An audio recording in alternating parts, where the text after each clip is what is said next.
Hello students, a very very warm welcome to all of you. तो बच्चे, सबसे पहले आपको मैं अपना इंट्रोडक्शन दे देती हूँ कि मेरा नाम क्या है एंड उसके बाद हम डिस्कस करेंगे कि आज के सेशन में हम करने क्या वाले हैं। तो मेरा नाम है शुभी श्रीवास्तव और मैं आप लोग के यहाँ पे 4 सेशंस लेती हूँ, 4 सब्जेक्ट्स बेसिकली लेती हूँ, that is current affairs, quantitative aptitude, logical reasoning and your business communication. तो आज का जो हमारा सेशन है वो करंट अफेयर्स के ऊपर है। करंट अफेयर्स में बट मैम हम क्या पढ़ने वाले हैं? तो करंट अफेयर्स में हम जितना भी आपका मई महीने का जितना भी इंपॉर्टेंट करंट अफेयर्स है वो आज हम यहाँ पर पढ़ने वाले हैं, अलॉन्ग विद प्रॉपर डिटेल्स कि क्या चीज़ क्यों हुई, कैसे हुई, all the details we will be learning over here. कैसे पढ़ेंगे? हम लोग एमसीक्यू के थ्रू पढ़ेंगे, ठीक है। तो with this let us quickly start with our session and आप लोग को उम्मीद है कि ये सेशन बहुत ज़्यादा फ्रूटफुल होगा। तो या let's quickly start with our session. तो चलिए जी, शुरू किया जाए। ये है, ओहो ये क्या हो गया, चलिए शुरू करते हैं। Starting with the question number 1, let me change the color. Question कह रहा है, which organization collaborated with India's Ministry of Agriculture and Farmers Welfare to launch the Millet Seed of Change exhibition? किस ऑर्गेनाइजेशन के साथ में collab किया गया? कौन सी ऑर्गेनाइजेशन ने कोलैब किया इंडिया की ministry of agriculture and farmers welfare के साथ में? किस चीज के लिए कोलैब किया गया? मिलेट सीड ऑफ चेंज को लॉन्च करने के लिए, मिलेट सीड ऑफ एग्जीबिशन को लॉन्च करने के लिए। तो सबसे पहले समझते हैं कि क्या होते हैं मिलेट्स। मिलेट्स जो आपके मोटा अनाज, जैसे बाजरा हो गया, रागी हो गया, ये सारे आपके मिलेट्स होते हैं, मोटा अनाज जिसको हम कहते हैं। और आजकल ये काफी ज्यादा चर्चा में है क्योंकि आजकल ऐसा बोला जाता है कि सुपर फूड्स होते हैं और इससे हमारी बॉडी को बहुत ज्यादा बेनिफिट होता है। तो क्योंकि इंडिया में काफी ज्यादा हमारा अभी 2023 वाला ईयर भी मिलेट्स के ही ऊपर था, उसको सेलिब्रेट किया गया as a year of millets. तो इसके बारे में काफी चर्चा होती थी कि इसके बहुत सारे फायदे हैं। अब वो फायदे दुनिया को कैसे बताए जाए? तो गूगल ने, हमारे यहाँ का जो गूगल है, उसने कोलैब किया, आपका जस्ट अ मोमेंट, या हमारे यहाँ के गूगल ने कोलैब किया आपके इंडिया के मिनिस्ट्री ऑफ एग्रीकल्चर के साथ में, ताकि मिलेट्स को दुनिया तक पहुंचाएं और बताया जाए कि भाई इसके क्या फायदे होते हैं, कैसे हम इसको यूज कर सकते हैं। एक मिलेट्स की एक बुक भी लेके आई गई जिसमें जो काफी बड़े शेफ्स थे उन्होंने कई सारी रेसिपीज अपनी लिखी कि मिलेट्स को हम कैसे कैसे अपने खाने में इंक्लूड कर सकते हैं, कैसे कैसे हम उसको खा सकते हैं। सेकेंडली, मिलेट्स की जो हिस्ट्री है वो भी बताई गई इस एग्जीबिशन के थ्रू। गूगल ने क्या किया, उसको यू कैन से पूरी दुनिया को बताया कि मिलेट्स की जो हिस्ट्री है वो क्या है, भारत की जो मिलेट की हिस्ट्री रही है वो क्या है, plus millets environmental point of view से भी कैसे बहुत अच्छी चीज है। आपको बता दें, लगभग जब आप अनाज ग्रो करते हो ना, जब आप वीट को ग्रो करते हो, जब आप वीट के ग्रेन्स को ग्रो करते हो, तो as compare to millets, wheat आपका 70% ज्यादा पानी लेता है, और जबकि मिलेट ज्यादा फायदा करता है, लेकिन मिलेट को पानी की बहुत कम जरूरत होती है। तो इस तरीके से हम कह सकते हैं कि मिलेट बहुत ज्यादा फायदेमंद होता है। तो yes, the answer for this is Google. Google ने हमारे यहाँ की मिनिस्ट्री के साथ कोलैब किया और millet seed of exchange exhibition को लॉन्च किया।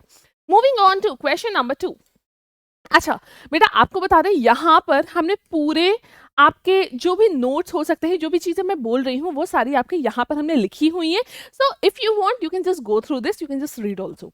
चलिए आगे बढ़ते हैं नेक्स्ट क्वेश्चन पे। नेक्स्ट क्वेश्चन कह रहा है, which country has recently decided to introduce new currency note? कौन सी कंट्री ने न्यू करेंसी नोट को इंट्रोड्यूस किया है जिसमें भारत की कुछ इंडियन टेरिटरीज, इंडिया की जो कुछ टेरिटरीज है, उनको अपनी नोट पे फीचर किया है, उनको अपनी नोट पे बनाया है। जैसे हमारे यहाँ का 10 का नोट होता है, 100 का नोट होता है, इस तरीके के नोट होते हैं और हर नोट पे कुछ ना कुछ बना होता है, राइट। इसी तरीके से एक कोई और देश है, कोई और कंट्री है जिसने भारत की कुछ टेरिटरीज को अपने यहाँ के नोट पे दर्शाया है। आपको बताना है कि इनमें से वो कौन सा देश है जिसने उन टेरिटरीज को दर्शाया है। तो नेपाल है वो कंट्री। नेपाल के 100 के नोट पे भारत की 3 टेरिटरीज को दर्शाया गया है। आई टेल यू कौन सी है वो 3 टेरिटरीज। तो यहाँ पर है आपकी 3, वेयर आर द नेम्स, या लिम्पियाधुरा, लिपुलेख एंड काला पानी, ये 3 भारत की टेरिटरीज है। लेकिन कुछ इसका नेपाल के साथ में कुछ टसल चलता है। नेपाल कहता है नहीं भाई ये हमारी टेरिटरी है, इंडिया कहता है नहीं ये हमारी है। लेकिन नेपाल ने क्या किया, 2020 में अपना एक अमेंडमेंट ले आया कॉन्स्टिट्यूशन में और बोल दिया कि ये टेरिटरीज हमारी है। ओके, तो ये रही इसकी कहानी कि नेपाल के 100 के नोट के ऊपर इन भारत की इन टेरिटरीज को दर्शाया गया। तो ये हो गई यहाँ की कहानी। अच्छा, ये डिस्प्यूटेड टेरिटरीज है between India and your Nepal. Moving on to the next question, who was recently appointed as the CEO of Paytm Money? तो Paytm Money का CEO कौन है? वो है हमारे राकेश सिंह जी। अभी राकेश सिंह जी हमारे रिसेंट में आपके ये पेटीएम मनी के सीईओ बने हैं। इसके पहले कौन था? इसके पहले आपके वरुण श्रीधर थे। ये इसके पहले थे, इन्होंने रिज़ाइन कर दिया। इनके रेज़िग्नेशन के बाद से ये राकेश सिंह जी हमारे नए सीईओ बने हैं पेटीएम मनी के। Moving on to the next question, which wrestler has been suspended by NADA? अब नाडा क्या है पहले समझते हैं। क्वेश्चन कह रहा है यहाँ पे कौन सा वो रेसलर है जो कि सस्पेंड कर दिया गया है नाडा के द्वारा। नाडा होता है नेशनल एंटी ये हाँ, नेशनल एंटी डोपिंग एजेंसी। अब इसमें क्या होता है, कई बार ऐसा होता है कि रेसलर्स अपने फ़ायदे के लिए कुछ ना कुछ सप्लीमेंट ले लेते हैं जो कि अलाउड नहीं होते हैं, जो कि इन जनरल अलाउ नहीं होते हैं। जैसे मान लीजिए हमने कुछ ऐसी पिल्स खा ली, कुछ ऐसी चीज़ें खा ली, कुछ ऐसे सप्लीमेंट्स ले लिए कि जो हमारे डायरेक्ट ब्लड में हमने ले लिए, जो हमको नॉर्मली एक मतलब हमारे फिज़िकल चीज़ों को, हमारी एनर्जी वगैरह को बहुत ज़्यादा बढ़ा देगा। बट वो हमारे अपनी बॉडी, अपनी खुद की कैपेसिटी तो नहीं है, वो हमारी बॉडी की खुद की एनर्जी नहीं, वो हम एक बाहर से ले रहे हैं कोई चीज़। तो वो सारी चीज़ें अलाउ नहीं करता है नाडा। नाडा होता है नेशनल ये एंटी डोपिंग एजेंसी, या नेशनल एंटी डोपिंग एजेंसी। तो नाडा उन चीज़ों को अलाउ नहीं करता है। अब क्या हुआ कि रेसलर जो है बजरंग पूनिया जी, इसका आंसर है बजरंग पूनिया जी। तो बजरंग पूनिया को बोला गया कि आप जो है अपना यूरिन टेस्ट का सैंपल दीजिए, और उन्होंने मना कर दिया। इस बात पे नाडा ने उन्हें सस्पेंड कर दिया कि अब आप आगे खेल नहीं पाएंगे। ओके, तो हियर इज योर आंसर। अच्छा, ये टोक्यो ओलंपिक्स के ब्रॉन्ज मेडलिस्ट भी रहे हैं। यहाँ पर आपकी पूरी डिटेल्स ही है। Bajrang Punia has been suspended till the end of 24। कब तक के लिए सस्पेंड कर दिया गया? Till the end of 2024। किसने इसको सस्पेंड किया है? यूनाइटेड वर्ल्ड रेसलिंग ने। यूनाइटेड वर्ल्ड रेसलिंग ने इनको सस्पेंड किया है। अच्छा, और ये कौन है? ये टोक्यो ओलंपिक्स के आपके ब्रॉन्ज मेडलिस्ट रह चुके हैं। Okay, moving on to the next question, just give me a moment. हाँ जी, okay. So the question is saying, question number 6 is saying that which organization advised all the states and UTs? कौन सा वो organisation है जिसने सभी states and UTs को बोला है कि अब से मांझा को यूज ना किया जाए? अब से मांझा को यूज ना किया जाए, क्योंकि मांझा काफी ज्यादा शार्प होता है जिससे काफी सारे लोगों को प्रॉब्लम होती है। तो वो कौन सा ऑर्गेनाइजेशन है जिसने इसके यूजेज को मना किया है? तो इसका आंसर हो जाएगा animal welfare board of India. Animal welfare board of India ने कहा है कि मांझा से, जो चाइनीज मांझा होता है, उससे काफी ज्यादा, अब होता क्या है, लोग पतंग उड़ा रहे होते हैं, मांझा होता है, एकदम से मांझा टूट के गिर जाता है, या मान ली पतंग एकदम से टूट के गिर जाती है, तो जो भी आपके जानवर वगैरह है उनको काफी चोट आ जाती है। इनफैक्ट जो भी आपके व्हीकल्स होते हैं रोड पे, अब मान लीजिए कोई बाइक चला रहा है, कोई स्कूटी चला रहा है, क्या हुआ, एकदम से पतंग कटी, पतंग गिरी। अब सामने जो चला रहा है उसके सामने एकदम से सड़क के आगे से आ गई ना, और यहाँ पे कट जाता है, काफी ज्यादा, काफी हैवी। इससे आप कह सकते हो कि यू कैन से ट्रेजेडीज हो जाती हैं, लोगों की बहुत ज्यादा चोट वगैरह आ जाती है। तो इसको बोला गया है बैन करने के लिए, इसको मना किया है। एंड दिल्ली हाईकोर्ट ने कुछ टाइम पहले इसको बैन करने के लिए भी बोला था। यस, तो दिल्ली हाईकोर्ट ने दिल्ली गवर्नमेंट को इंस्ट्रक्ट किया था कि इस चीज को बैन किया जाए। चलो, moving on to the next question.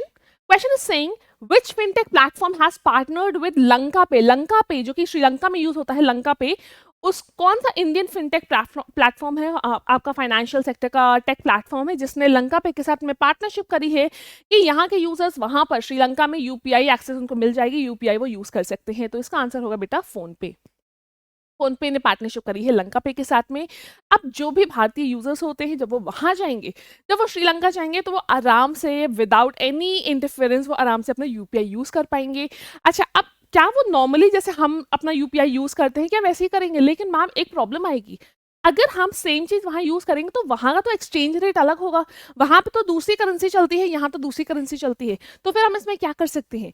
तो इसका सोल्यूशन ये है कि फोन पे ने क्या किया है, श्रीलंका में जब आप जाओगे, श्रीलंका में आप इस फोन पे को यूज करोगे, तो वहां पर आपको आपकी स्क्रीन पे आपको जो एक्सचेंज रेट होता है वो भी दिखाया जाएगा, और जब आपका जो भी अमाउंट डेबिट होगा वो आपका इंडियन रुपीज में आ जाएगा।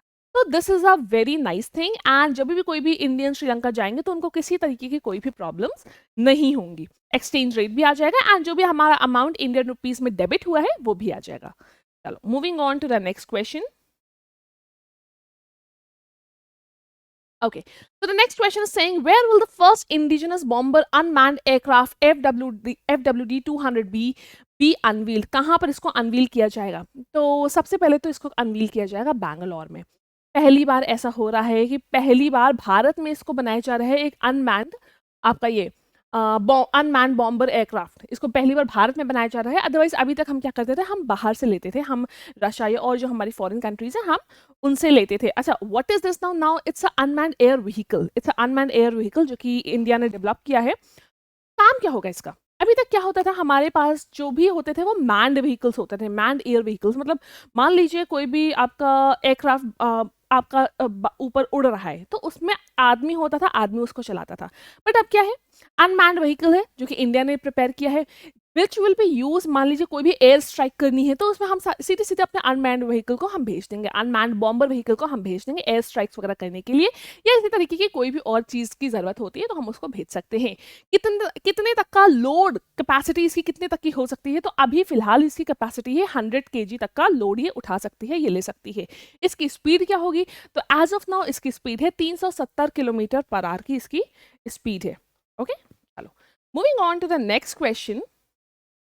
Recently, Supreme Court has directed what percentage of reservation of to women in Supreme Court Bar Association post. तो अभी recently Supreme Court ने कितना परसेंटेज बोला है कि हम महिलाओं को बार एसोसिएशन में हम कितना परसेंटेज तक का रिजर्वेशन देंगे? This is the question.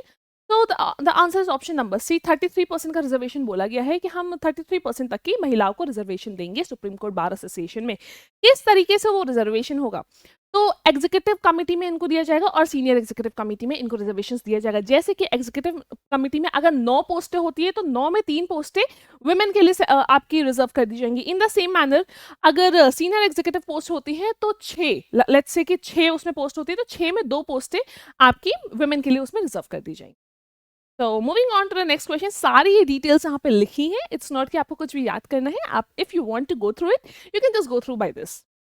And also I will be sharing the notes on PW app. तो आप लोग को अगर सिर्फ जिन लोग को लगता है कि मैम लेक्चर देखने में बहुत टाइम लगेगा, you can just go through the notes for the revision purpose later on. ठीक है, moving on to the next question, what is the positive agent of West Nile fever recently in the news? अब पूछा गया है एक waste Nile fever अभी कुछ time पहले रिसेंटली आया है, वो बहुत ज़्यादा पॉपुलर हो रहा है, काफ़ी सारे लोगों को हो रहा है, लेकिन किस वजह से हो रहा है? What is the main cause of it? तो वो हो रहा है बेटा वायरस की वजह से। अब जो भी इन्फेक्टेड मस्किटोज हो रहे हैं, जब वो किसी को काट लेते हैं तो वो वायरस आदमी की बॉडी में चला जाता है, लेकिन इन मस्किटोज के अंदर वो वायरस आ कैसे रहा है? वो आ रहा है जो इन्फेक्टेड बर्ड्स हैं, इन्फेक्टेड बर्ड्स, ये मेनली अफ्रीका वगैरह में हो रहा है। तो इन्फेक्टेड बर्ड्स वगैरह जो वहाँ की हैं उनके ऊपर जब वो मस्किटोज बैठते हैं तो वो वायरस मस्किटो के अंदर आ जाता है। उसके बाद मस्किटो जब आदमी को काटता है तो आदमी को आ जाता है, साथ ही साथ अगर वो मस्किटो किसी एनिमल को भी काट रहा है तो वो उसके अंदर भी आ जाता है। तो virus is the main positive agent over here. अच्छा, इसके बहुत ज़्यादा ऐसा कोई सिम्टम्स नहीं होते हैं, आपका ये यू कैन से लाइट सा फीवर वगैरह आ जाता है, एंड बट उसके जो प्रभाव है, द इफेक्ट्स, वो काफ़ी गहरे हैं। इससे आपकी न्यूरोलॉजिकल डिजीजेस होती हैं, जैसे आपका एंसेफेलाइटिस हो गया, मेनिंजाइटिस हो गया, इस तरीके की न्यूरोलॉजिकल डिजीजेस होती हैं। And the worst part is अभी तक इसका कोई भी क्योर नहीं मिल पाया है, अभी तक इसका कोई भी दवाई नहीं मिल पाई है कि इस चीज़ को हम सही कैसे करें। तो this was the thing, and इसमें एज सच कोई बहुत ज़्यादा सिम्टम्स नहीं आते हैं, एंड अभी तक इसकी कोई वैक्सीन अवेलेबल नहीं हुई है। Okay, moving on to the next question, who is the winner of 9th edition of the Oxford Bookstore Book Cover Prize 2024? तो कौन है आपका ऑक्सफोर्ड बुक स्टोर का ये विनर कौन है?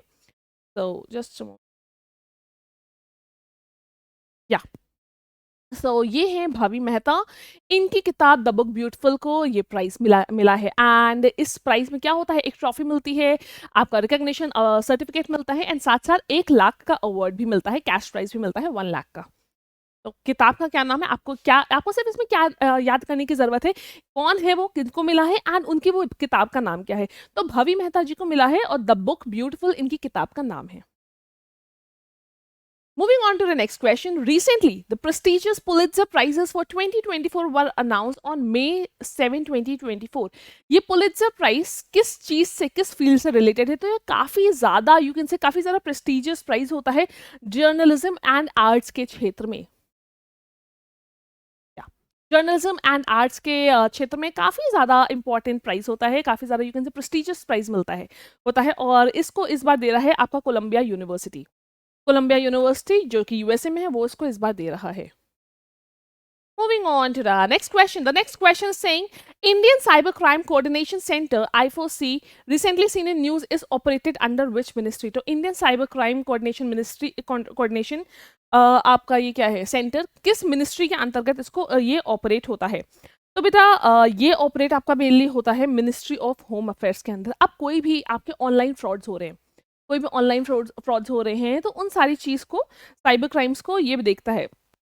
कैसे देखता है? ये देख रहा है आपका उसके थ्रू या ये देख रहा है माइक्रोसॉफ्ट के थ्रू। माइक्रोसॉफ्ट की इसने हेल्प ली एंड उसकी हेल्प से इसने लगभग 1000 से ज़्यादा स्काइप आईडीज़ को ब्लॉक करवाया जो लोग ऑनलाइन पैसे मांग रहे हैं या जो लोग ऑनलाइन दूसरे लोगों को यू कैन से ब्लैकमेल कर रहे हैं। तो ये सारी चीज़ इस साइबर क्राइम के अंडर आती है। तो with the help of Microsoft इसने बैन करवाया है उन लगभग 1000 आईडीज़ को जो कि ब्लैकमेलिंग एंड इन सब के कामों में लगी हुई थी या कोई भी यू कैन से साइबर थ्रेट्स जो भी लोगों को मिलते हैं तो वो सारी चीज़ें ये देखता है Indian cyber crime coordination centre. लोगों को जो भी साइबर थ्रेट्स वगैरह मिलते हैं उससे उससे कैसे लोगों का बचाव किया जाए, तो ये सारा इसका काम है and which comes under ministry of home affairs. चलो moving on to the next question. What are the अच्छा इसमें आपको एक चीज़ याद रखना है कि ये माइक्रोसॉफ्ट की हेल्प से इसने 1000 स्काइप आईडीज़ को ब्लॉक करवाया है माइक्रोसॉफ्ट की हेल्प से। What are the positions of Mumbai and Delhi among the top 50 richest cities in the world? अभी क्या हुआ top 50 richest countries of the world में दिल्ली और साथ ही साथ मुंबई का नाम आ गया है। तो आपको यहाँ बताना है कि उन उसकी पोजीशन क्या है। तो उसकी पोजीशन आई है आपकी ये आ गया मुंबई की पोजीशन आई है 24th एंड दिल्ली की पोजीशन आई है 37। तो टॉप 50 रिचेस्ट कंट्रीज में मुंबई की है 24th पोजीशन एंड दिल्ली की है 37th पोजीशन। मुंबई की क्यों है? क्योंकि आप सबको पता होगा जितने भी हमारे यहाँ के यू कैन से रिचेस्ट लोग हैं, चाहे वो हमारे अंबानी जी हो गए या जो भी आपके रिचेस्ट और लोग हैं, वो सब के सब मुंबई में ही रहते हैं। तो यू कैन से कि हाँ ये मुंबई की ये आपकी रिचेस्ट में होगी definitely. Moving on to the next question. Recently, which country's population witnessed its lowest growth rate in 8 decades? अब क्वेश्चन कह रहा है कि कौन सी ऐसी कंट्री है जिसने रिसेंटली सबसे धीरे इसका ग्रोथ रेट है, मतलब पॉपुलेशन का सबसे धीरे ग्रोथ रेट है। पॉपुलेशन इस कंट्री में सबसे धीमी दर से बढ़ रही है, सबसे धीमे परसेंटेज से बढ़ रही है। तो वो कौन सी कंट्री है? वो है नेपाल। नेपाल में पॉपुलेशन बहुत धीरे धीरे हो रही है कई सालों में।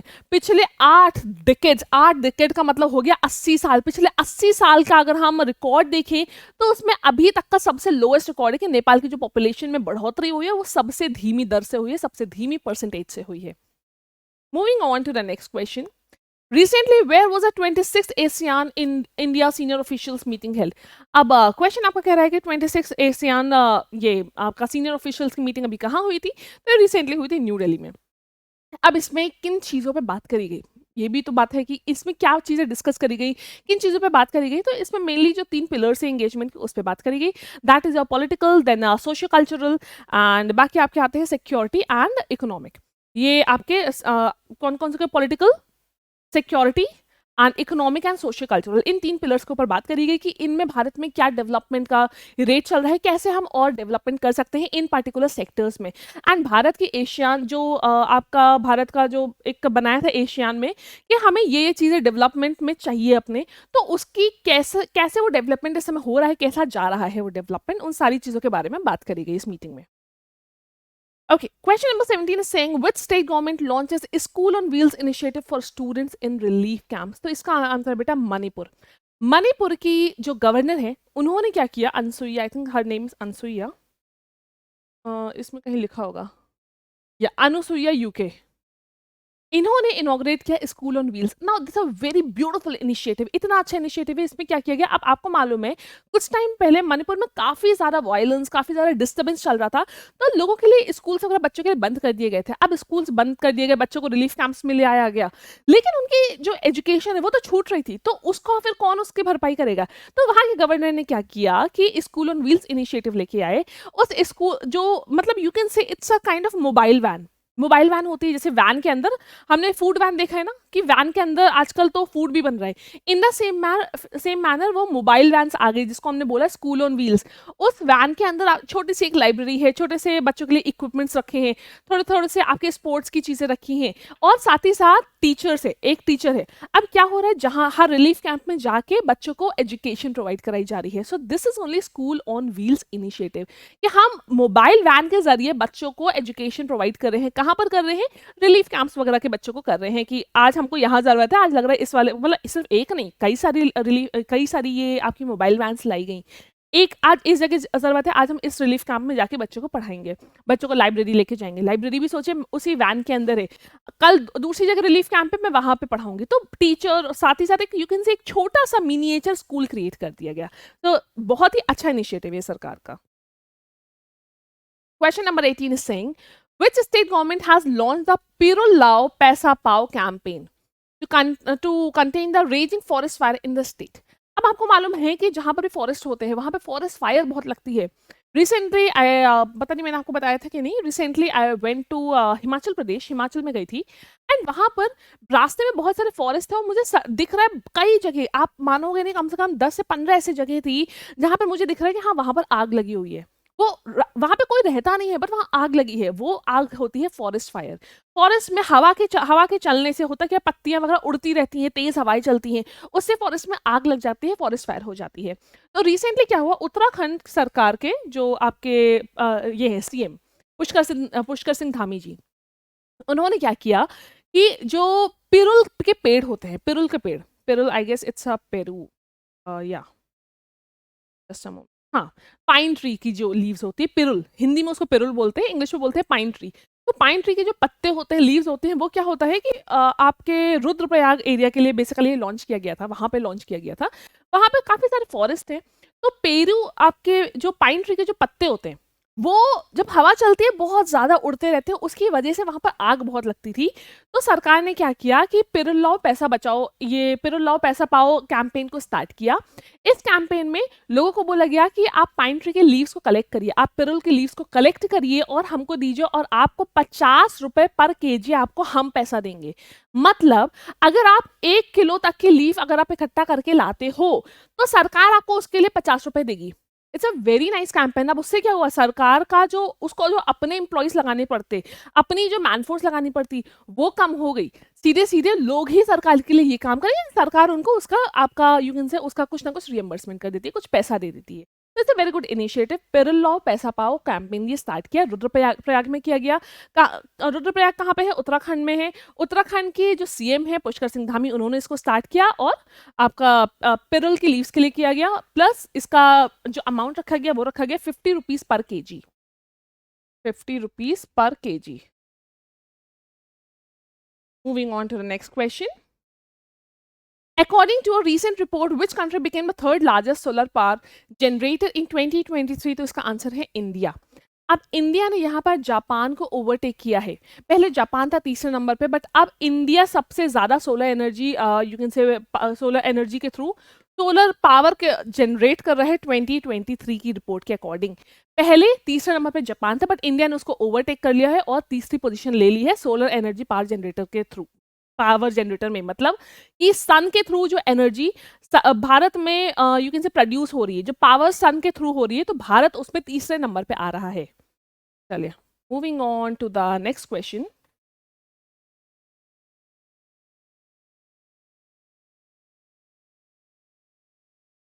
Okay, yeah.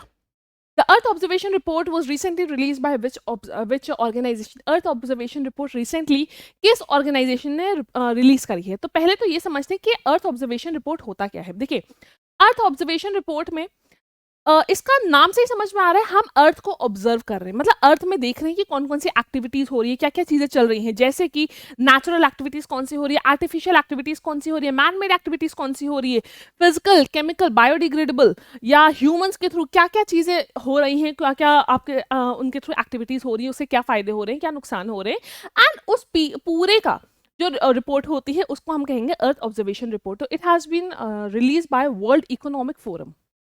Moving on to the next question. Question is saying, recently which organization adopted the first law to tackle violence against women? कौन सा वो ऑर्गेनाइजेशन है जिसने पहली बार जो वायलेंस होता है वुमेन का अगेंस्ट, उसको उसके लिए एक पहली बार एक लॉ बनाया गया है। तो दिस ऑर्गेनाइजेशन, ये ऑर्गेनाइजेशन है ईयू। अब इसमें जो भी वुमेन के लिए जो भी आपका ऑनलाइन हैरेसिंग होती है उसके लिए लॉज है। साथ ही साथ आपका फोर्स मैरिज अगर करते हैं तो वो भी इसको बोला गया कि नहीं, it's a law, it is for women, जो कि आपका it's a violence against women, you can से। यस, जो भी force marriage is also violence against women. तो इन सारी चीजों के लिए वहां पर ईयू ने एक लॉ बनाया है। पहली बार ऐसा हुआ है कि जब इन चीजों के लिए किसी ने लॉ बनाया है, जबकि इसमें रेप वर्ड की कोई क्लियर डेफिनेशन नहीं दी है। बाकी सारी चीजों के लिए तो बनाया है, बट रेप वर्ड की कोई भी क्लियर डेफिनेशन इसमें नहीं दी गई है। तो here is a like complete details of this. Moving on to the next question. Hindon River recently seen in news is a tributary of which river? तो Hindon river है आपकी यमुना की ट्रिब्यूटरी। हिंडन रिवर है आपके यमुना की ट्रिब्यूटरी।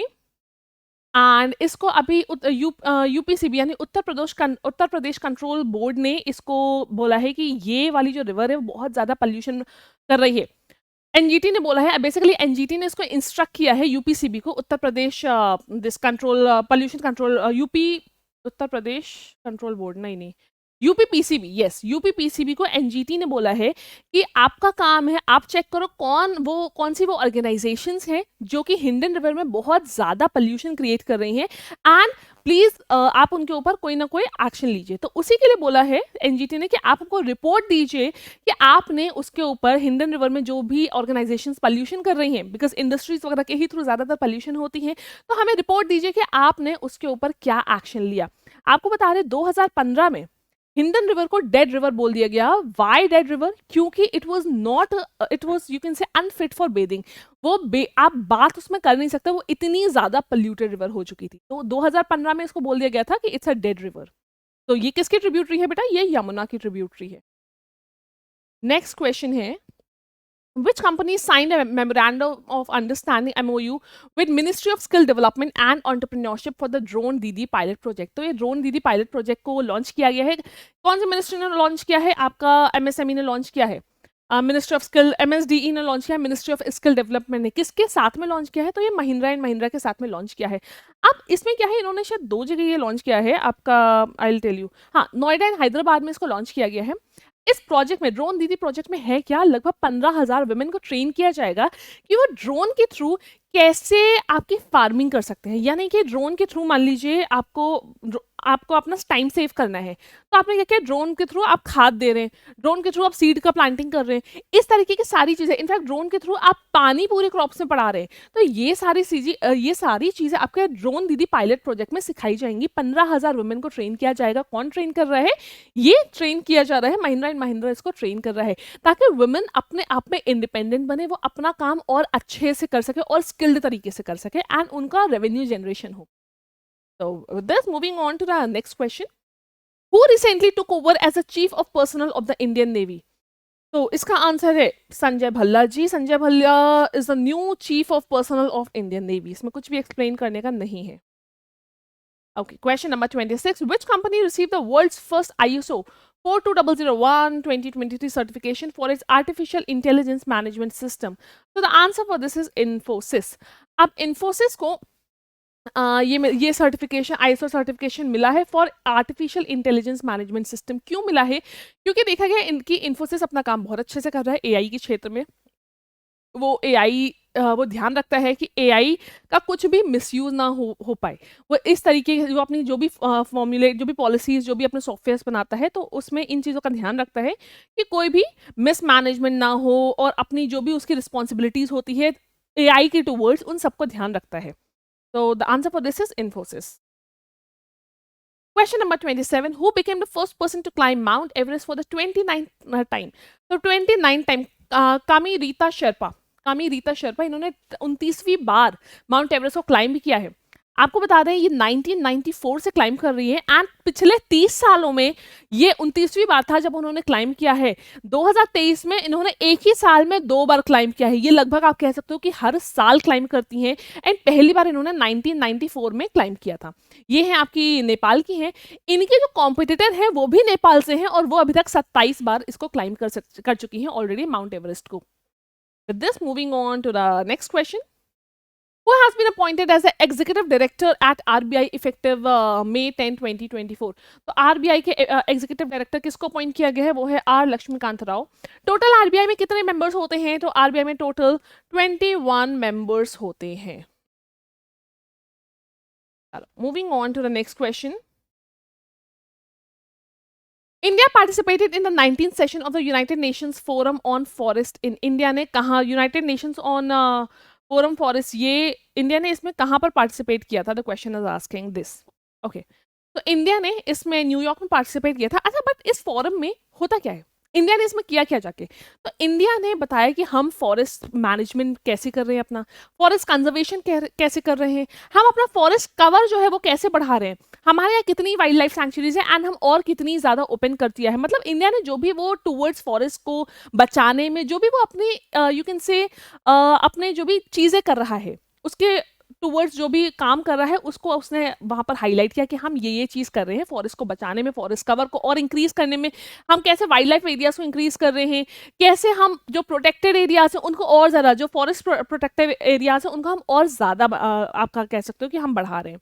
प्लस इंडिया ने ये भी बताया कि हमारा 50 साल कंप्लीट हो गए हैं टाइगर प्रोजेक्ट को, साथ ही साथ हमारे प्रोजेक्ट टाइगर को, साथ ही साथ हमारे 30 साल पूरे हो गए हैं प्रोजेक्ट एलिफेंट को। तो ये सारी चीजें इंडिया ने इस फोरम में जाके हाईलाइट करी। And India is also member of International Big Cat Alliance. India is you can say India ने ही ये इंटरनेशनल बिग कैट अलायंस को बनाया है। अब इस अलायंस में क्या है? इस अलायंस में जो भी आपके मेन बिग कैट्स होते हैं, बिग कैट्स का मतलब जो आपके कैट जैसे दिखने वाले जानवर होते हैं बड़े बड़े, तो कभी और मैं बताऊंगी उसका पूरी डिटेल कि इसमें टोटल शायद 5 या 6 स्पीशीज को कवर करता है।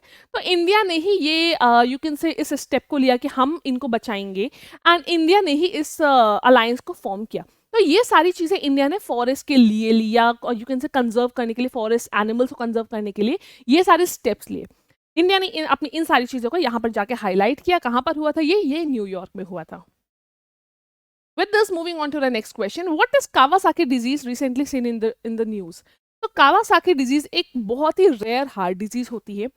ये होती है 5 साल से कम बच्चों को, यानी कि जो कि यू कैन से बहुत ही छोटे बच्चे, इन्फेंट्स वगैरह को हो जाती है। बहुत रेयर डिजीज है और इसके भी बहुत ज़्यादा कोई सिम्टम्स नहीं है। इसमें क्या होता है, जो बच्चे की आर्टरीज होती है ना वो बहुत ज़्यादा इन्फ्लेम हो जाती है, जो ब्लड वेसल्स होती है वो बहुत ज़्यादा इन्फ्लेम्ड हो जाती है। So this is the main thing over here. हाँ, तो बच्चे की आर्टरीज अगर बहुत इन्फ्लेम्ड हो जाती हैं, इसमें फीवर आते हैं, रैशेस हो जाते हैं बच्चे की बॉडी पे, लेकिन कुछ ऐसा बहुत मेजर चीज नहीं देखने को मिलती, इसमें कुछ बहुत मेजर सिम्टम्स नहीं होते हैं। Next question is which position did Neeraj Chopra secured at the Doha diamond league 2024? कौन सी पोजीशन इनको मिली थी? तो इन्होंने दोहा डायमंड लीग में इनको सेकंड पोजीशन मिली थी। ये कौन है? ये जैवलिन थ्रोअर है। Is a javelin thrower. Neeraj Chopra is a javelin thrower. Okay, moving on to the next question. Who has been appointed as first women police DGP of Meghalaya? तो मेघालय की फर्स्ट वुमेन पुलिस डीजीपी हैं इदा शिंगा नॉनग्रैंग। ये आपकी IPS है, IPS batch I think 2022 की IPS batch, नहीं ये 1992 की आईपीएस बैच की हैं एंड ये मेघालय एंड असम कैडर से ही हैं। Who recently became the first Indian bowler to achieve 350 T20 wickets? तो इसका आंसर है युजवेंद्र चहल बने हैं। Recently, who was awarded the साहित्य अकादमी फेलोशिप? साहित्य अकादमी फेलोशिप मिली है रस्किन बॉन्ड को। रस्किन बॉन्ड की हालांकि तबीयत नहीं सही थी तो ये वहां पर गिफ्ट को, अपने अवार्ड को लेने नहीं जा पाए एंड इनको इनके घर पे ही अवार्ड फिर दिया गया बाद में। अच्छा, सेकेंडली तो इसमें ये it is one of the highest literary award, literary की फील्ड में ये highest, one of the most prestigious literary award है और एक टाइम पे 21 लोगों को ही मैक्सिमम ये अवार्ड दिया जा सकता है। 21। Next, who became India's 85th chess grand master? तो इंडिया के 85th चेस ग्रैंड मास्टर है P Shyam Nikhil. P Shyam Nikhil India की 85th चेस ग्रैंड मास्टर है। इसके पहले 84th कौन था? 84th था ये are Vaishali 84th grand master थी। अच्छा, अभी एक क्वेश्चन आता है कि क्या ये होता क्या है चेस ग्रैंड मास्टर? तो ये आफ्टर योर दिस एक वर्ल्ड चेस करके होता है। हाँ, हाई वर्ल्ड चैंपियन करके होता है, वर्ल्ड चैंपियन को अगर हम हटा दें तो उसके अलावा this is the highest chess का जो भी आपका खिताब होता है, यू कैन से ये हाईएस्ट चेस का टाइटल होता है, ठीक है। ओके, सो इसमें कुछ चीज़ें मैंडेटरी होती है, कैसे लोग बनते हैं। तो एक चीज़ होती है इसमें ईएलओ, जब आदमी बच्चे की रेटिंग या आदमी इंसान की रेटिंग 2500 ईएलओ रेटिंग होती है, दिस इज अ मार्क। तो इसके ऊपर अगर आपकी होती है तभी आप चेस ग्रैंड मास्टर बन सकते हैं। Next question is recently which organisation recognises Ramcharitmanas, Panchatantra and Shardulalokan. अब कौन से ऑर्गेनाइजेशन ने इसको रिसेंटली रिकॉग्नाइज किया है?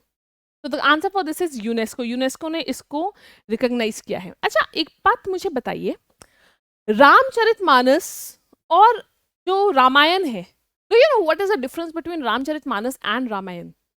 सबसे पहली चीज, जो रामचरितमानस है वो राम जी के चरित्र को दर्शाती है, राम जी के चरित्र को दर्शाती है, और जो रामायण है उसमें राम जी की पूरी कहानी है, जो पूरी कहानी हुई थी कि वो वनवास पे गए थे, वो सारी चीजें हैं। सेकेंडली, जो आपकी रामचरितमानस है वो तुलसीदास जी ने लिखी थी और उसको उन्होंने अवधी भाषा में लिखी थी। और रामायण आपकी शायद वेद व्यास जी ने लिखी है, रामायण नहीं, वाल्मीकि जी ने लिखी है। हाँ, वाल्मीकि जी ने रामायण को लिखा है और संस्कृत भाषा में लिखी है। रामचरितमानस आपका तुलसीदास जी ने लिखी है अवधी भाषा में, रामायण लिखी है आपकी संस्कृत भाषा में, आपका ये वाल्मीकि जी ने, ऋषि वाल्मीकि जी ने। चलिए, moving on to the next question. अच्छा, अब एक बार इसको पढ़ लेते हैं। Ramcharitmanas, Panchatantra and Shardulalokan of India is among 20 items, ये 20 आइटम्स में से है किसके?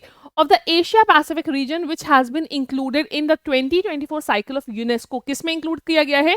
UNESCO memory of world Asia Pacific regional register. इस रजिस्टर में इन तीनों किताबों को इंक्लूड कर दिया गया। The decision to include Ramcharitmanas, Panchatantra and Shardulalokan, कब ये डिसीजन लिया गया? At the 10th general meeting of the memory of world committee for Asia and the Pacific. इस मीटिंग में इस डिसीजन को लिया गया कि इन तीनों ही किताबों को हम उस रजिस्टर में इंक्लूड कर देते। With this, moving on to the next question. Recently which day was declared as World Football Day by the United Nations. कौन सा वो दिन है जिसको रिसेंटली डिक्लेयर किया गया कि ये वर्ल्ड फुटबॉल डे होगा? तो ये होगा 25 में। अब ऐसा क्यों कि 25 मई को ही ऐसा बोला गया कि यही ही दिन होगा? क्योंकि पहली बार फुटबॉल को इंक्लूड किया गया था पेरिस टूर्नामेंट में, जो कि हुआ था 25 मई 1994। तो उस दिन को याद रखते हुए ये 25 मई वर्ल्ड फुटबॉल डे के नाम पे इसको दे दिया गया। नेक्स्ट क्वेश्चन है, which space organisation has unveiled its ambitious plan to construct the first lunar railway system known as FLOAT. Question कह रहा है कि कौन सा वो स्पेस ऑर्गेनाइजेशन है जिसने अनवील किया है, जिसने बोला है कि हम एक प्लान बना रहे हैं जिसमें हम कंस्ट्रक्शन करेंगे एक लूनर रेलवे ट्रैक सिस्टम का, जिसको हम फ्लोट बोलेंगे। अब ये लूनर रेलवे ट्रैक सिस्टम क्या है? लूनर का मतलब सिंपल सा होता है मून, यानी मून के ऊपर हम एक रेलवे ट्रैक बनाएंगे। Is it seriously possible? और हम मून के ऊपर बनाएंगे क्यों? नेक्स्ट क्वेश्चन ये आता है। तो देखिए, मून के ऊपर बनाने का बहुत ही सिंपल सा रीजन है। अगर नासा ने बोला है पहली चीज कि हम इसको बनाएंगे, नासा ने कहा है हम मून के ऊपर एक रेलवे ट्रैक सिस्टम बनाएंगे। अब रेलवे ट्रैक सिस्टम का मतलब ये नहीं हुआ कि भाई पटरियां होंगी और उसमें पत्थर पड़े होंगे, वो नहीं है। इट्स जस्ट दैट एक हम ट्रैक बनाएंगे, लेकिन उस ट्रैक का काम क्या होगा? जिसपे हम सामान एक जगह से दूसरी जगह पहुंचा सके। बट मैम, सामान का क्या काम होगा? मून के ऊपर सामान का क्या काम? देखिए, कई बार ऐसा होता है कि हमें कोई चीज स्पेस में पहुंचानी होती है, या हमें मून के ऊपर कुछ ना कुछ हमें पहुंचाना होता है कि लेट्स से कोई हमें अपनी मशीन पहुंचानी है कि चलो ये मशीन यहाँ रखते हैं एंड ये मशीन सारी चीजों को ऑब्जर्व करेगी। अब जब हम एक जगह से दूसरी जगह लेके जाते हैं तो पहली चीज उसमें टाइम बहुत लगता है, दूसरी क्योंकि मून के ऊपर मूव करवाना भी इजी नहीं है, तो टाइम बहुत लगता है। साथ ही साथ जब एक जगह से दूसरी जगह लेके जाएंगे तो बहुत ज्यादा वियर एंड टियर होगा चीजों का, और बहुत ज्यादा डस्ट क्रिएट होगी। ऐसा तो है नहीं कि एकदम पास पास सारी चीजें हैं, बहुत ज्यादा डस्ट क्रिएट होगी। तो इट्स बेटर कि क्या होगा, एक ट्रैक टाइप का है, उसका मटेरियल अलग होगा, कुछ ग्रेफाइट मटेरियल वगैरह का वो बनेगा, आपने यहाँ पे रखा और वो अपने आप स्लाइड करते हुए आगे चला गया। तो फर्दर हमेशा के लिए आगे के लिए ये चीज बहुत ही ज्यादा आसान हो जाएगी हमारे साइंटिस्ट वगैरह के लिए, एक जगह से दूसरी जगह तक चीजों को पहुंचाना। मान लिया कुछ एयरक्राफ्ट या एनीथिंग, तो आप एक जगह से दूसरी जगह तक उसको पहुंचा सकते हैं। On 13th May 2024, former Deputy Chief Minister of which state Sushil Kumar Modi passed away at the age of 72। तो ये बिहार के चीफ मिनिस्टर रहे हैं और वो एट द एज ऑफ 72 ये पास हो गए हैं, ये इनकी डेथ हो गई है। At the age of 72। कैसे हुई है? इनकी कैंसर से डेथ हुई है और ये बीजेपी के थे, बीजेपी पार्टी से थे और ये डेप्यूटी चीफ मिनिस्टर रहे हैं बिहार के, कई सालों तक ये रहे हैं। Moving on to the next question. Recently, which steel plant is set up Chhattisgarh's first 15 megawatt floating solar plant? अब इसका मतलब क्या है? पहले तो कौन सा वो स्टील प्लांट सेटअप किया गया? वो भिलाई स्टील प्लांट सेटअप किया गया है। भिलाई स्टील प्लांट में सेटअप किया गया है एंड ये आपका सेल का, you can say it's a unit of SAIL, जो आपका स्टील अथॉरिटी ऑफ इंडिया है उसकी एक यूनिट है आपका भिलाई स्टील प्लांट। अब क्वेश्चन फिर से पढ़ते हैं। Recently which steel plant is setup Chhattisgarh first 15 megawatt floating solar plant? कहाँ पर सेटअप किया गया है ये? फ्लोटिंग सोलर प्लांट का मतलब क्या हुआ? सोलर प्लांट का तो मतलब आपको सिंपल से मालूम है, सोलर मतलब सन, मतलब जहाँ पे वो सन की प्लेट्स पड़ी हो उनको हम कह देंगे सोलर प्लांट, राइट? खूब सारी प्लेट्स पड़ी हो। सोलर प्लांट का मतलब क्या हुआ कि, सॉरी, फ्लोटिंग सोलर प्लांट का मतलब क्या हुआ कि वो जो प्लेट्स पड़ी होंगी ना सन की, जो हम कहते हैं ना सन वाली प्लेट्स जो होती है जिसके थ्रू एनर्जी जनरेट होती है, तो वो पानी के ऊपर पड़ी होंगी, वो पानी के ऊपर पूरे में बिछी होंगी। That is floating solar plant. Okay, और ये कौन सा रिजर्वॉयर के ऊपर बनाया गया है? ये बनाया गया है मरोडा 1 रिजर्वॉयर के ऊपर, जो कि दुर्ग डिस्ट्रिक्ट में है। Moving on to the next question. Which country recently became the largest trading partner of India in financial year 2024? तो भारत की क्वेश्चन कह रहा है, which country recently became the largest trading partner? Bharat का सबसे बड़ा ट्रेडिंग पार्टनर फाइनेंशियल ईयर 2024 में कौन बना है? तो वो चाइना बना है। अब देखिए, भारत ने चाइना से एक्सपोर्ट्स भी बहुत ज्यादा करे हैं एज कंपेयर टू हमारे जो प्रीवियस एक्सपोर्ट्स है। भारत ने एक्सपोर्ट्स भी बढ़ा रहा है एंड साथ ही साथ इम्पोर्ट्स भी कर रहा है। एक्सपोर्ट करने की भी बहुत सारी चीजें, इंपोर्ट करने की भी, जैसे इंपोर्ट्स हम मोबाइल फोन्स करते हैं, लैपटॉप्स करते हैं, तो हर साल बर साल वो चीज बढ़ती जा रही है एंड हमने इस साल सबसे ज्यादा चाइना से वो चीज करी है। चाइना को हमने एक्सपोर्ट्स भी सबसे ज्यादा करे हैं, चाइना से इंपोर्ट भी सबसे ज्यादा किया है। With this moving on to the next question. Who becomes first Indian male wrestler to qualify for Olympics? तो पहले इंडियन मेल रेसलर कौन बने हैं जिन्होंने ओलंपिक्स के लिए क्वालिफाई किया है? 43rd question. यस, तो दिस इज अमन सहरावत, जिन्होंने 2024 पेरिस ओलंपिक्स के लिए क्वालिफाई किया है 57 KG men's 57 KG free style में। पेरिस ओलंपिक्स के लिए इन्होंने क्वालिफाई किया है। Next question is, who recently became the first ever Indian to win a medal at the Asian Trampoline Gymnastics Championship? So this is Shrishti Khandagale. इसमें कुछ भी याद करने वाला नहीं है। The 4-day nation's biggest skill competition, India Skills 2024, commences in which state? तो 4 दिन का, now this is a very important question, 4 दिन का इंडिया का, नेशन का सबसे बड़ा स्किल कंपटीशन जिसको बोला इंडिया स्किल्स 2024, ये कौन सी स्टेट या कौन सी यूनियन टेरिटरी में हुआ है? तो बेटा ये हुआ था न्यू दिल्ली, नई दिल्ली में द्वारका में यशोभूमि में हुआ था India skills 2024 and it was a 4-डे यू कैन से कॉम्पिटिशन। बहुत अच्छा हुआ था because I went over there. काफ़ी ज़्यादा सुंदर था, काफ़ी ज़्यादा अच्छा था, बहुत अच्छा डेकोर भी था एंड इनफैक्ट मुझे तो वहाँ की one of my friend is there, वो उसी मिनिस्ट्री में है, आपका स्किल डेवलपमेंट मिनिस्ट्री में है। सो आई गॉट अ डायरी, मतलब उनके पास में एक डायरी थी, so my friend gave it to me. काफ़ी अच्छी सी उनकी डायरी थी। तो ये जो कंपटीशन हुआ था इसमें क्या था, अलग अलग लोगों ने खूब सारी स्किल्स अपनी शोकेस करी थी, जैसे कि रोबोटिक्स में स्किल्स शोकेस करी थी, चॉकलेट्स की, जो घर में लोग चॉकलेट्स बनाते हैं अपने चॉकलेट्स वगैरह का स्टॉल्स वहाँ पे लगाए थे। तो लोगों ने अलग अलग बहुत सारी कैटेगरीज थी, उन सब में अपनी स्किल्स को शोकेस किया था। कुछ लोगों को उसमें जो भी विनर होने थे, वो बाद में ये था कि बाद में जो भी विनर होगा उसको फ्रांस भेजा जाएगा और फ्रांस में फिर उनको कॉम्पिटिशन होगा उनका। तो it was on a very very large scale. कितनी कैटेगरीज थी यहाँ कहीं लिखा होगा, I guess somewhere around 61 categories, हाँ 61 कैटेगरीज में ये हुआ था and it was organized by the National Skill Development Corporation. Next question is Padma Shri Surjit Pattar, who passed away recently, was a renowned poet of which language? तो ये पंजाबी के poet थे सुरजीत पठार। Moving on to the next question, where did the Indian Air Force airdrop test the indigenous mobile hospital Bhishma Cube? तो ये test हुआ था आगरा में। अब ये हुआ है क्या भीष्मा क्यूब?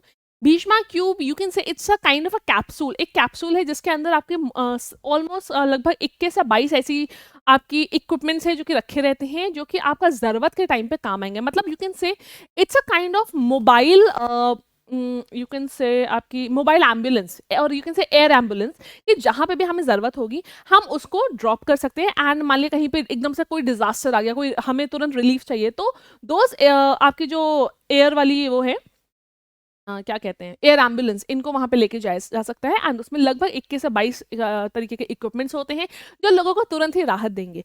आपको बता दें, जो अभी कुछ टाइम पहले राम जन्मभूमि में जो प्राण प्रतिष्ठान हुए थे, तो उसमें भी इसको लेके जाया गया था, भीष्मा क्यूब के 2 कैप्सूल्स को लेके जाया गया था कि इफ इन केस कोई भी ऐसी चीज़ आती है, कोई भी ऐसा डिज़ास्टर आता है, तो उसको यूज़ किया जा सके। It will be helpful over there, क्योंकि जब बहुत ज़्यादा भीड़-भाड़ होती है तो हम नॉर्मली हम रोड वगैरह पे हम अपनी जो एम्बुलेंस है उसको नहीं ले जा पाते हैं, इतनी स्पेस नहीं होती है।